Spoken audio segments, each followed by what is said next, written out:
ഇന്ന് ചിങ്ങൊന്നാണ്, കർഷക ദിനം കൂടിയാണ്.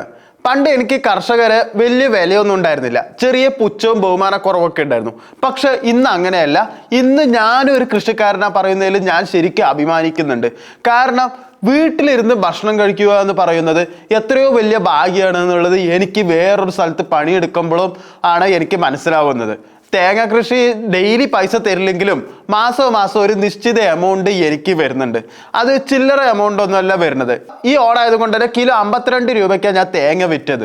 നമുക്ക് അത്യാവശ്യം തെങ്ങും തോപ്പ് ഉള്ളത് കൊണ്ട് തന്നെ നല്ലൊരു ലാഭം കിട്ടുകയും ചെയ്തു. ഇവിടുന്ന് പേഴ്സണലി ഞാൻ വീട്ടിൽ ലീവിന് പോയിട്ട് തെങ്ങിന് തടം കൊടുത്ത് അതിന് വളമൊക്കെ ഇട്ട് ആ തേങ്ങ കിട്ടി അത് പൊതിച്ച് വിൽക്കുമ്പോൾ എങ്ങനെ ആയാലും ഒരു 8-10 ചാക്ക് ഉണ്ടാവും. അത് വിറ്റ് കിട്ടുമ്പോൾ ഒരു എമൗണ്ട് കിട്ടുമ്പോൾ ഉണ്ടാവുന്ന ഒരു സന്തോഷം ഉണ്ടല്ലോ. എല്ലാം വീട്ടിലിരുന്നിട്ട് ഞാൻ ഇത്രയും രൂപ ഉണ്ടാക്കി എന്ന് പറയുമ്പോൾ എനിക്ക് മനസ്സിലുണ്ടാവുന്ന സന്തോഷം ഉണ്ടല്ലോ, അത് വേറെ ഒന്നിനും എനിക്ക് തരാൻ കഴിഞ്ഞിട്ടില്ല എന്നുള്ളത് ഞാൻ ഈ ഇടയ്ക്ക് മനസ്സിലാക്കി തുടങ്ങിയത്. മിക്കവാറും ഞാൻ ഇനി ആ ഒരു കാര്യത്തിൽ മാത്രമേ ഫോക്കസ് ചെയ്യുള്ളൂ, സ്വന്തം ബിസിനസ് ആയിട്ട്. ഇപ്പൊ പാർഷ്യലായിട്ടാണ് ബിസിനസ് പോകുന്നത്. കൃഷിക്കാരും പണ്ട് അത്ര വലിയ ബിസിനസ് ഒന്നും ആയിരുന്നില്ല, കാരണം എപ്പോഴും നഷ്ടം മാത്രമേ ഉണ്ടായിരുന്നുള്ളൂ. പക്ഷെ ഇപ്പൊ അങ്ങനെയല്ല, കൃഷിയാണ് ഏറ്റവും നല്ല ബിസിനസ്. മനസമാധാനം കിട്ടുന്ന ബിസിനസ് എന്ന് പറയുന്നത് കൃഷിയാണെന്ന് എനിക്ക് തോന്നുന്നു. പക്ഷെ പ്രകൃതി പലപ്പോഴും ചതിക്കാറുണ്ട് കേട്ടോ. കാരണം ഇപ്പൊ വെള്ളപ്പൊക്കം കാരണം പച്ചക്കറി കൃഷിയൊക്കെ നല്ല രീതിയിൽ തന്നെ പണി പാളിയിട്ടുണ്ട്. അത് പ്രകൃതി ചതിച്ചു, ആ കൃഷിയെല്ലാം നാശമായിട്ടുണ്ട്. പലർക്കും പത്തനംതിട്ട, കോട്ടയം സൈഡുകാർക്കാണ് ഈ ഒരു പ്രശ്നം കൂടുതലായിട്ടുണ്ടായിരുന്നത്. ബാക്കിയുള്ള ജില്ലക്കാർക്ക് എന്തായാലും മഴത്തിൽ കൂടുതൽ വളക്കൂറുണ്ടായി എന്നാണ് പറഞ്ഞു കേൾക്കുന്നത്. പക്ഷെ ബിസിനസ് ആകുമ്പോൾ ലാഭവും നഷ്ടവും ഒക്കെ ഉണ്ടാവും. പക്ഷെ അതിൽ തളരരുത്, വീണ്ടും വർക്ക് ചെയ്യുക. ബിസിനസ് തന്നെയാണ് ഏറ്റവും നല്ലത്. കച്ചവടം ചെയ്യണവന് പട്ടിണി ഉണ്ടായിട്ടില്ല. അപ്പൊ പ്രധാന വാർത്തകളിലേക്ക് വീണ്ടും വരാം. ഒടുവിൽ NDAയുടെ കുറ്റസമ്മതം വന്നിട്ടുണ്ട്. UGC നെറ്റ് ചോദ്യങ്ങളിൽ പിഴവ് വന്നിട്ടുണ്ട് എന്നുള്ളതാണ്. നീറ്റ് കഴിഞ്ഞു, ഇനിയിപ്പോൾ അടുത്ത നെറ്റായി. അപ്പോൾ അങ്ങനെ ഓരോന്ന് എപ്പോഴും ചോദ്യ പേപ്പറിൽ പിഴവുകൾ മാത്രമേ ഉള്ളൂ. ഇങ്ങനെ പിഴവ് വരികയാണെങ്കിൽ ഇനിയിപ്പോൾ എക്സാം നടത്താണ്ടിരിക്കുകയായിരിക്കും നല്ലതെന്നാണ് എനിക്ക് തോന്നുന്നത്. ഇംഗ്ലീഷ്, കൊമേഴ്സ്, സോഷ്യോളജി പരീക്ഷകളിൽ വീണ്ടും എന്തായാലും എക്സാം നടത്തുന്ന പറയുന്നത്. ക്രമക്കേട് വന്നാൽ എന്തായാലും വീണ്ടും എക്സാം നടത്തണം, എന്തായാലും നടത്തണം. പക്ഷെ ഇത് ആൾക്കാർക്ക് മെനക്കെട്ട പരിപാടി തന്നെ അല്ലേ. എക്സാമിന് കഷ്ടപ്പെട്ട് പഠിച്ചിട്ട് എല്ലാവരും എക്സാം എഴുതി അവർ ആശ്വാസത്തിൽ ഇരിക്കുമ്പോൾ വീണ്ടും എക്സാം എഴുതാൻ പോകുമ്പോൾ വീണ്ടും ആദ്യം മുതൽ എല്ലാം പൊടി തട്ടി എടുക്കുക എന്ന് പറയുമ്പോൾ വിളച്ച എളുപ്പത്തിൽ കിട്ടിയായിരിക്കും. പക്ഷെ ടൈം വേസ്റ്റ് ആണ്, പണ വേസ്റ്റ്, എല്ലാം വേസ്റ്റ് ഓഫ് ടൈമാണ് അവിടെ നടക്കുന്നത്. എന്നിട്ട് അതിൽ വീണ്ടും തോറ്റാലോ എന്തായിരിക്കും അതിലുണ്ടാവുക? നെറ്റ് പരീക്ഷ മാത്രമല്ല, ഓണപ്പരീക്ഷയിലും തട്ടിപ്പ് നടത്തിയിട്ടുണ്ട്. അതായത് സ്കൂൾ പിള്ളേരിൽ 10ാം ക്ലാസ് വരെ +2 വരെയുള്ള സ്കൂൾ പിള്ളേരിൽ ഓണപ്പരീക്ഷയിലടക്കം തട്ടിപ്പ് നടത്തിയിട്ടുണ്ടെന്ന് പറഞ്ഞിട്ടുള്ള ഒരു ന്യൂസാണ് കേരള കൗമുദിയിൽ കൊടുത്തിരിക്കുന്നത്. ഞങ്ങൾ പറയുന്ന ചോദ്യമേ വരൂ, ഓണപരീക്ഷയിൽ ഓൺലൈൻ തരികിട എന്ന ഒരു ന്യൂസാണ് കൊടുത്തിരിക്കുന്നത്. കാരണം പരീക്ഷ തലേനാൾ ഇപ്പോൾ യൂട്യൂബിലാണെങ്കിൽ ഇൻസ്റ്റാഗ്രാമിലാണെങ്കിൽ എല്ലാവരും കുറേ വ്ളോഗേഴ്സ് ഈ ചോദ്യം പഠിച്ചാൽ മതി, ഇത് മാത്രമേ വരുള്ളൂ എന്നൊക്കെ പറഞ്ഞിട്ട് നിറയെ വീഡിയോസ് ഉണ്ട്. അപ്പോൾ അങ്ങനെ വീഡിയോസ് ഇട്ട് പോകുമ്പോൾ ആൾക്കാർ ശ്രദ്ധയിൽപ്പെട്ട എന്താ വെച്ചാൽ ഈ ഓൺലൈനിൽ വീഡിയോ ചെയ്യുന്നവർക്ക് ചോദ്യക്കടലാസ് കിട്ടിയിട്ടുണ്ട് എന്നുള്ള ഒരു അറിയിപ്പാണ് കിട്ടിയിരിക്കുന്നത് എന്നുള്ള രീതിയിലുള്ള ഒരു ന്യൂസാണ് കൊടുത്തിരിക്കുന്നത്.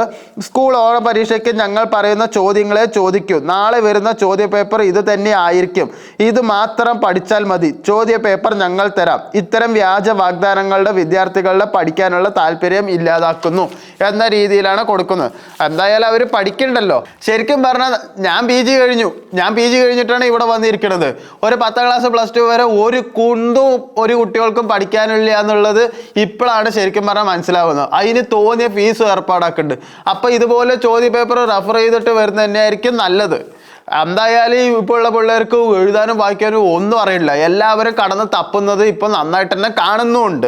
അത് മാത്രമല്ല, ഇപ്പൊ കേരള കൗമുദിയിൽ ഒരു മെയിൻ ന്യൂസ് കൊടുത്തിരിക്കുന്നത് എന്താ വെച്ചാൽ US ഇന്ധന വിലയ്ക്ക് തീ വില എന്നുള്ള രീതിയിലാണ്. വർധനവ് 29% വരെ കൂടിയിട്ടുണ്ടെന്നാണ് പറയുന്നത്. 29% കൂടിയിട്ടുണ്ടെന്ന് പറഞ്ഞിട്ടുണ്ടെങ്കിൽ എന്തായാലും 100 രൂപ ഉണ്ടെങ്കിൽ അതിലിപ്പോൾ 120 രൂപ ലിറ്ററിന് എന്തായാലും പെട്രോളിനായിട്ട് എന്നുള്ള രീതിയിലാണ് പറഞ്ഞിരിക്കുന്നത്. അതുപോലെ തന്നെ കൗമുദിയിൽ വേറൊരു ന്യൂസ് കൊടുത്തിട്ടുണ്ട്. മണ്ണാണ് പൊന്ന് എന്ന രീതിയിൽ തന്നെ കൊടുത്തിരിക്കുന്നത്. ശരിയാണ്, മണ്ണ് തന്നെയാണ് പൊന്ന്. ഇന്ന് കർഷക ദിനായതുകൊണ്ടാണ് ശരിക്കും പറഞ്ഞാൽ ഇന്ന് കേരള കൗമുദിയിൽ ഇങ്ങനെ കൊടുത്തിരിക്കുന്നത്. കേരളത്തിന്റെ 67% കൃഷിയിടമാണെന്നാണ് പറഞ്ഞിരിക്കുന്നത്.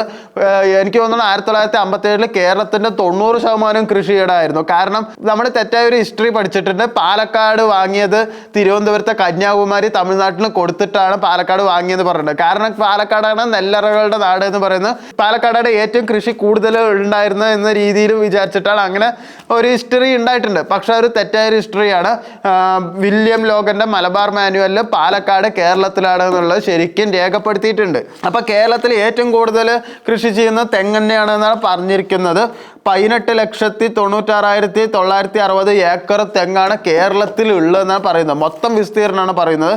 പിന്നെ റബ്ബറാണ് കൃഷി ചെയ്യുന്നത്. 13,60,105 ഹെക്ടറാണ് ശരിക്കും കേരളത്തിൽ റബ്ബർ കൃഷി ചെയ്യുന്നത്. പിന്നെ നെല്ലാണ് 4,34,720 ഏക്കറയാണ് ശരിക്കും കേരളത്തിലെ വിസ്തീർണം എന്ന് പറയുന്നത്.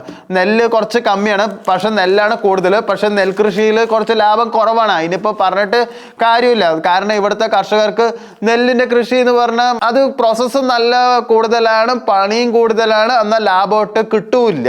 പക്ഷെ നല്ലൊരു ചോറ് കഴിക്കാന്നുള്ള രീതിയിൽ മാത്രമേ ഇപ്പം നെല്ല് ചെയ്യാൻ പറ്റുള്ളൂ. പിന്നെ പോരാത്തതിന് വാഴയാണ് 2,76,640 ഏക്കറാണ് വാഴ കേരളത്തിൽ കൃഷി ചെയ്യുന്നത്. പിന്നെ കാപ്പി 2,09,150 ഏക്കർ കൃഷി ചെയ്യേണ്ടത്. കാപ്പി ഇത്രയും കേരളത്തിൽ കൃഷി ചെയ്യേണ്ടതെന്ന് ഞാൻ ആദ്യമായിട്ട് വിചാരിച്ചു. ഞാൻ വിചാരിച്ചു 3-6 മാത്രമേ കുറച്ചുള്ളൂ എന്നാണ് വിചാരിച്ചു.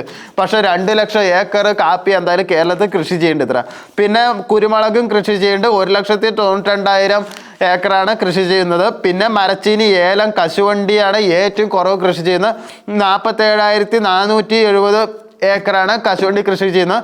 ആ 47,000-ൽ 40,000 ഏക്കർ എന്തായാലും കാസർഗോഡായിരിക്കുന്ന എനിക്ക് തോന്നുന്നത്. അല്ലാണ്ട് വേറെ എവിടെയും കശുവണ്ടി അങ്ങനെ കൃഷി ചെയ്യുന്നതായിട്ട് ഞാൻ കേട്ടിട്ടില്ല. അതുപോലെ തന്നെ വേറൊരു ന്യൂസാണ്, എക്സൈസ് ഉദ്യോഗസ്ഥരെ വീട്ടിൽ പൂട്ടിയിട്ട് മർദ്ദിച്ചു. അതായത് വീട്ടിലിരുന്നിട്ട് മദ്യം വിറ്റാണ്. അപ്പോൾ അത് അന്വേഷിക്കാൻ വന്ന 4 എക്സൈസ് ഉദ്യോഗസ്ഥരെ 2 എക്സൈസ് ഉദ്യോഗസ്ഥർ വീട്ടിൻ്റെ ഉള്ളിൽ കയറി. അപ്പോൾ അവര് വാതിലടച്ചിട്ട് വീട്ടിൻ്റെ ഉള്ളിൽ വീട്ടുകാർ മർദ്ദിച്ചു എന്നുള്ളൊരു ന്യൂസാണ്. എന്തായാലും മർദ്ദനം കൊണ്ട് ചികിത്സയിൽ കഴിയുന്ന ഉദ്യോഗസ്ഥൻ്റെ ഫോട്ടോ ഒക്കെ എന്തായാലും കൊടുത്തിട്ടുണ്ട്. എന്തൊരിതാ, ഈ വീട്ടുകാർക്ക് എന്താ ബുദ്ധിയില്ല? ഇങ്ങനെ എക്സൈസ് ഉദ്യോഗസ്ഥനെ, സർക്കാർ ഉദ്യോഗസ്ഥനെ തൊട്ട് അവർ വെറുതെ വിടുന്ന വിചാരം നിങ്ങൾ ഇനി കാലാകാലം അഴിയുണ്ടുക തന്നെ ചെയ്യുള്ളൂ, വേറൊന്നും ഉണ്ടാവില്ല. പിന്നെ അടുത്ത ബിസിനസ് ന്യൂസ് എന്താ വെച്ചാൽ, സ്മാർട്ട് ഫോൺ ഉൽപാദന ഹബ്ബായി ഇന്ത്യ എന്നുള്ളൊരു ന്യൂസാണ്. കാരണം കൂടുതൽ ബ്രാൻഡുകൾ ഇന്ത്യയിൽ തന്നെ നിർമ്മാണം തുടങ്ങിയാണ്. നിങ്ങൾക്ക് എത്ര പേർക്ക് അറിയുമെന്ന് അറിയില്ല, ഐഫോണിന്റെ ഉൽപാദനം മൈസൂരിലെ ആദിവാസികളുടെ സ്ത്രീകളാണ് അത് ഉൽപ്പാദിപ്പിക്കണമെന്നുള്ളത് നിങ്ങൾക്ക് എത്ര പേർക്കറിയാം? ആ രീതിയിലാണ് ഇപ്പോൾ ഇന്ത്യ വളരുന്നത്. അവർ ഉൽപ്പാദിപ്പിക്കുന്ന ഐഫോണാണ് ഇപ്പം നമ്മുടെ കയ്യിലുള്ളതും കയറ്റുമതി ചെയ്യുന്നതും.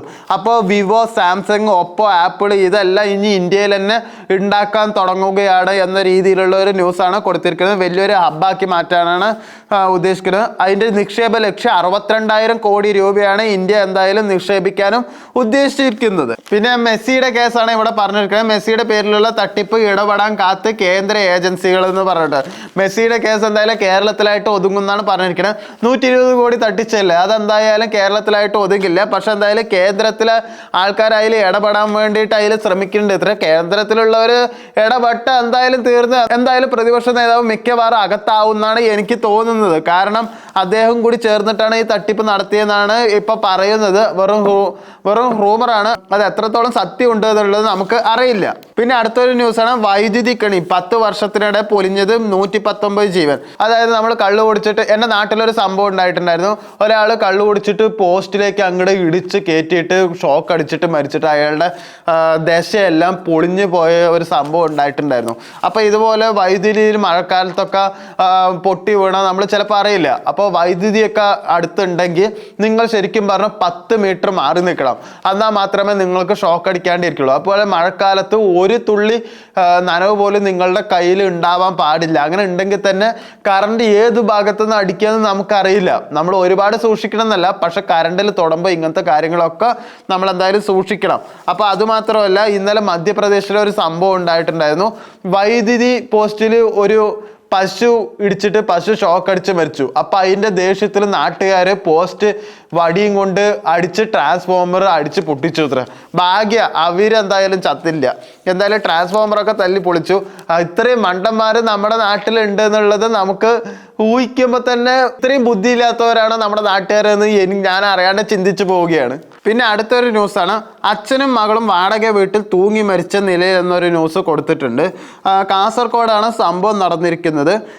55 വയസ്സായ ഗണേശനും 17 വയസ്സായ +2 വിദ്യാർത്ഥിനിയായ വൈഷ്ണവിയാണ് ശരിക്കും പറഞ്ഞാൽ തൂങ്ങി മരിച്ചിരിക്കുന്നത്. ആദ്യം മകളെ കാണാനില്ല എന്ന് ഗണേശൻ അടുത്ത വീട്ടുകാരുടെ അടുത്തൊക്കെ പോയി പറഞ്ഞപ്പോൾ അടുത്ത വീട്ടുകാർക്ക് വിശ്വാസമായില്ല അത്ര. പിന്നെ പെട്ടെന്ന് തന്നെ ഗണേശൻ വീട്ടിൻ്റെ ഉള്ളിലേക്ക് പോയിട്ട് വാതിലടച്ചാത്ര. പിന്നെ പക്കക്കാർക്ക് എന്തോ സംശയം തോന്നിയിട്ട് വാതിൽ കൊട്ടിയിട്ട് ഒരു തുറക്കലും ഉണ്ടായില്ല. എന്നിട്ട് പോലീസിനെ വിവരം അറിയിക്കായിരുന്നു. പോലീസ് വന്ന് തുറന്നപ്പോൾ അച്ഛനും മകളും ഒരേ ഫാനിൽ തൂങ്ങി മരിച്ച നിലയിലാണ് കണ്ടിരിക്കുന്നത്. എന്താ കാരണം എന്നൊന്നും ആർക്കും അറിയില്ല. എന്തായാലും ഒരു അമ്മയും ഒരു മകനും കൂടി ഇവർക്ക് ഉണ്ട്. കൂടുതൽ ഡീറ്റെയിൽസ് ഒന്നും അതിൽ കൊടുത്തിട്ടില്ല. പിന്നെ അടുത്തൊരു ന്യൂസാണ്, ഓണത്തിൽ നാട്ടിലെത്താൻ കീശ കീറും, മലയാളിയെ പിഴിയാൻ സ്വകാര്യ ബസ് ലോബി എന്നുള്ള രീതിയിലാണ്. 2000 മുതൽ 5000 രൂപ വരെ നിരക്ക് വർധന എന്ന രീതിയിലാണ് കൊടുത്തിരിക്കുന്നത്. ചെന്നൈ, ബാംഗ്ലൂർ, മംഗലാപുരം തുടങ്ങിയ റൂട്ടുകളിലാണ്. 2000 മുതൽ 5000 രൂപ വരെ ഒന്നുമല്ല. ബാംഗ്ലൂരിൽ നിന്ന് എന്തായാലും ഇപ്പോൾ കേരളത്തിൽ വരെ 7500 രൂപ ബസ് നിന്ന് വാങ്ങുന്നതെന്ന് പറയുന്നത്. അത്യാവശ്യം സ്പെഷ്യൽ ട്രെയിനുകൾ ഉണ്ടായിട്ടും കാര്യമൊന്നുമില്ല, തിരക്ക് നല്ല കൂടുതലാണ് എന്ന രീതിയിലാണ് പറയുന്നത്. ഡൽഹിയിൽ നിന്ന് ഇങ്ങോട്ട് വരാൻ 11,000 രൂപയൊക്കെയാണ് ചാർജ് ചെയ്യുന്നതെന്ന് പറയുന്നത്. അതുപോലെ തന്നെ മകൾ വ്യാജ പോസ്കോ നൽകി 45കാരൻ ജയിലിൽ കിടന്നത് 18 മാസം. എൻ്റെ അച്ഛൻ എന്നെ പീഡിപ്പിച്ചു പറഞ്ഞിട്ട് മകള് ഒരു അംഗൻവാടി ടീച്ചർ വഴി എന്തായാലും കേസ് കൊടുത്തതാണ്. അച്ഛൻ എന്തായാലും നിരപരാധിയാണ്. പക്ഷെ മകൾ അങ്ങനെ കേസ് കൊടുത്തപ്പോൾ നാട്ടുകാരൊക്കെ അച്ഛനെ ഒരുമാതിരി ക്രൂരമായി നോക്കുകയും തല്ലുകയൊക്കെ ചെയ്തു എന്നുള്ള ഒരു ന്യൂസ് എന്തായാലും കൊടുത്തിട്ടുണ്ട്. എന്തായാലും അച്ഛന് ജയിലിലായതിനു ശേഷം മകളെ കാണാൻ മകളുടെ ഒരു കാമുകൻ വന്നു ഉത്തര. ആ കാമുകനെ രാത്രി എല്ലാവരും നാട്ടുകാരെ കയ്യോടെ പിടിച്ചപ്പോഴാണ് മകള് അച്ഛന് വ്യാജ പോസ്കോ കേസ് നൽകിയതാണെന്നുള്ളത് മനസ്സിലായത്. അപ്പോൾ എന്തായാലും മകൾക്കെതിരെ കേസൊന്നും എന്തായാലും എടുത്തിട്ടില്ല. മകളുടെ അമ്മയാണ് അച്ഛന് വേണ്ടിയിട്ട് ഈ കള്ളക്കളി പൊളിച്ചെന്തായാലും വെളിയിലേക്ക് കൊണ്ടുവന്നതെന്നുള്ള രീതിയിലാണ് കാര്യങ്ങൾ മുന്നോട്ട് പോയിരിക്കുന്നത്. എന്തായാലും മകൾ എന്തായാലും കാമുകന്റെ കൂടെ ഇറങ്ങിപ്പോയി എന്നുള്ള ഒരു ന്യൂസും കൊടുത്തിട്ടുണ്ട്. മകൾക്ക് 18 വയസ്സായി. 18 വയസ്സായതിന്റെ പിറ്റേ ദിവസം മകൾ എന്തായാലും ഇറങ്ങിപ്പോയി എന്നുള്ള ഒരു ന്യൂസാണ് കൊടുത്തിരിക്കുന്നത്. കേന്ദ്രത്തിലെ നീറ്റ് പരീക്ഷ എന്തായാലും ഇപ്പോൾ കെട്ടടങ്ങിയല്ല, അതിലിപ്പോൾ വലിയ പ്രശ്നമൊന്നുമില്ലല്ലോ. അതുകൊണ്ട് ഇനിയിപ്പോൾ കേരളത്തിലെ PSCൻ്റെ ക്രമക്കേടിൽ ഇടപെടാൻ എന്തായാലും ഗവർണർ തീരുമാനിച്ചിരിക്കുകയാണ്. കേരളത്തിലെ PSC പരീക്ഷാ ക്രമക്കേടിൽ ഗവർണർ രാജേന്ദ്ര അർലോക്കർ ഇടപെടുന്നു എന്നൊരു ന്യൂസാണ് കൊടുത്തിരിക്കുന്നത്. 100ഓളം പരാതികൾ ഉയർന്നതിനാൽ രാഷ്ട്രപതിക്ക് റിപ്പോർട്ട് ചെയ്യാനാണ് നീക്കം. PSC ഭരണഘടനാ സ്ഥാപനമായതിനാൽ നടപടിയെടുക്കാൻ രാഷ്ട്രപതിക്ക് അധികാരമുള്ളൂ എന്നൊരു രീതിയിലാണ് ഇപ്പോൾ കാര്യങ്ങൾ മുന്നോട്ട് പോയിരിക്കുന്നത്. ശരിയാ, നീറ്റിനെക്കാട്ടിലും കേരളത്തിലെ PSCയിലെ ക്രമക്കേട് കൂടുതൽ. എത്ര പേരാ സമരം ചെയ്യണത്? ഒന്നിനും ഒരു തീരുമാനം കൂടിയാവില്ല, വലിയ ന്യൂസും കൊടുക്കുന്നില്ല. ആ കൂടെ സോഷ്യൽ മീഡിയയിൽ വരുന്ന ന്യൂസുകളല്ലാണ്ട് വേറൊന്നും ഉണ്ടാവുന്നില്ല. അപ്പം അത്രയും വലിയൊരു ക്രമക്കേട് ഇവിടെ ഉണ്ടായിട്ട് അതിനെതിരെ ആരും ചോദ്യം ചെയ്യുന്നില്ല എന്ന് പറയുന്നത് ശരിക്കും ഇവിടെ എന്ത് നീതിയാണ് എന്നുള്ളത് നടക്കുന്നത് എന്നുള്ളത് നമുക്ക് തന്നെ ഒരു സംശയം തോന്നാൻ തുടങ്ങിയിട്ടുണ്ട്. മെസ്സി വിരമിക്കൽ സൂചന നൽകിയത് നമുക്ക് എല്ലാവർക്കും അറിയാം. അച്ഛൻ്റെ വിയോഗം കാരണം മെസ്സി വിരമിക്കുകയാണെന്നുള്ള സൂചനയൊക്കെ നൽകി. അപ്പോൾ അതിന് പിന്നാലെ വിരമിക്കൽ സൂചന നൽകി ക്രിസ്ത്യാനോ റൊണാൾഡോ എന്തായാലും അങ്ങനെ ഒരു ന്യൂസ് എന്തായാലും കൊടുത്തിട്ടുണ്ട്. നേരത്തെ പറഞ്ഞിട്ടുണ്ടായിരുന്നു വിരമിക്കുന്നുള്ളത്. പക്ഷെ മിക്കവാറും അടുത്ത വേൾഡ് കപ്പ് കളിക്കുന്നൊക്കെയാണ് ഈ അവസാന വേൾഡ് കപ്പ് കഴിഞ്ഞപ്പോൾ പറഞ്ഞത്. പക്ഷെ അതെന്തായാലും ഉണ്ടാവില്ല എന്നുള്ള ഒരു ന്യൂസ് എന്തായാലും മാതൃഭൂമിയിൽ സ്പോർട്സ് ന്യൂസിൽ കൊടുത്തിട്ടുണ്ട്. അപ്പോൾ അത്യാവശ്യം പ്രധാന വാർത്തകളൊക്കെ ഇന്ന് നോക്കി. പത്രവാർത്താസിൽ നാളെ നമുക്ക് വീണ്ടും കാണാം. ക്യാമറമാൻ ലെബിനൊപ്പം സുവിത്ത്.